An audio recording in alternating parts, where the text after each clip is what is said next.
What role does the investment in data itself play when firms are trying to automate or also optimize these trades? Bart, can you elaborate on that one? Sure. Coming from a data company, for sure we have a vision on this and where it actually sits. So I think their benchmarks and everything which comes into it is very important. I think it's now driven by the whole world that people need to make sure that they understand when they're trading, what the data is to their availability, and making sure that they, even from regulatory perspectives, is it now due to the global code? Is it now due to jurisdictional pieces like in MiFID? You need to prove what you're actually really doing in your best executions and your policies and where it actually sits. This is something you do through data, but you have hundreds of ways of doing this in data.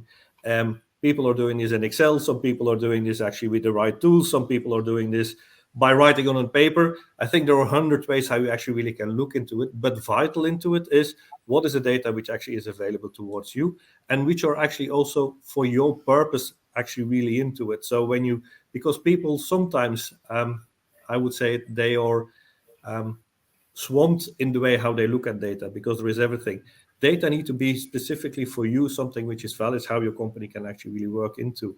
One of the biggest parts into it is if you're a small corporate and you compare yourself with data from a big corporate, the access to liquidity will not be the same. So you can't actually measure yourself on those pieces. So understanding what you compare yourself to, understanding how you actually really work with that data, which results into better executions on your side is vital. And you can actually really see this also if you take a look on the trading desks. The skill set from a trader is changing. You really see more importance towards data science, the data element, which actually, how do I actually really interpret that data which comes towards me? What do I do with it? Becomes more and more important over what is actually even the market skills. And I'm sure Stephen can pick in here based on the research which we did. But it changes in the way how the mentality sits into it, and it becomes much more data driven in the way how we actually look to that market to ensure we actually get to the best executions where we want to be.